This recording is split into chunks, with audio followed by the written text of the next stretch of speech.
गरीब बहू का जादुई घास का एसी। एक छोटे से गांव में सरिता अपनी बहू और अपने गरीब परिवार के साथ रह रही थी। बेटा, आज हमें ये रात को सारा काम खत्म करना होगा, कल ये सारा ऑर्डर का सामान जाएगा। माँ, मैं तो कोशिश कर ही रहा था लेकिन घास ही खत्म हो गई। अब आप ही बताओ ना, मैं क्या करूँ। हमारे पास और कोई चारा नहीं है, हमें जंगल से और घास काट कर लानी होगी। इस समय जंगल में जाने का फायदा नहीं है, कभी भी कुछ भी हो सकता है। जंगली जानवर रात के समय ही बाहर निकलते हैं। अजय बिल्कुल सही कह रहा है बहू। अरे माँ जी, हम दो लोग अगर जाएंगे तो कोई जानवर पास नहीं आएगा, और फिर इतनी जल्दी कोई जानवर हमला नहीं करता। हमें ये ऑर्डर कल देना है, आप ये भी तो सोचिए। लेकिन बहू। माँ जी, आप चिंता मत कीजिए, कुछ नहीं होगा। बस आप बच्चों के पास ही रहना और उनका ख्याल रखना। अगर ये ऑर्डर नहीं गया तो बच्चों के लिए हम गर्मी से बचने के लिए कूलर भी नहीं खरीद पाएंगे। सरिता की बहू भाविका और उसका बेटा, वो तीनों घास से पंखे कूलर बनाने का काम किया करते थे, इसलिए उन्हें घास की जरूरत पड़ती थी। वह आधी रात के समय जंगल में जाते हैं।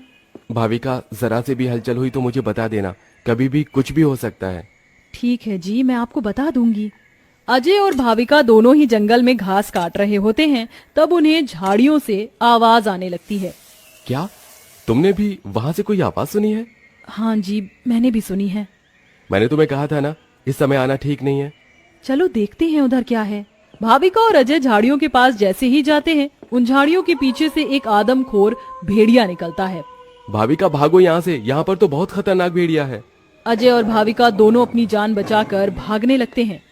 अजय, अब हम लोग क्या करें? कहीं भेड़िए ने हमें खा लिया तो? रुकना मत, बस भागती जाओ।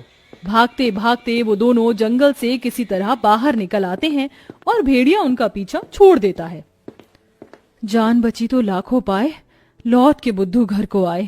रास्ते में चलते हुए आधी रात के समय उन्हें गांव के एक कूड़े के ढेर के पास एसी पड़ा हुआ नजर आता है। अरे देखो जी, यहाँ पर एसी पड़ा है। अरे पता नहीं किसका होगा, चलो यहाँ से चलते हैं। मुझे लगता है किसी ने ऐसे ही डाल दिया होगा। मैं तो कहती हूँ इसे लेकर चलते हैं। भाविका अजय को एसी ले जाने के लिए मना लेती है, जिसके बाद वो दोनों उस एसी को घर ले आते हैं। तुम दोनों तो घास लेने गए थे, ये क्या लेकर आ गए हो? ये हमें रास्ते में पड़ा मिला।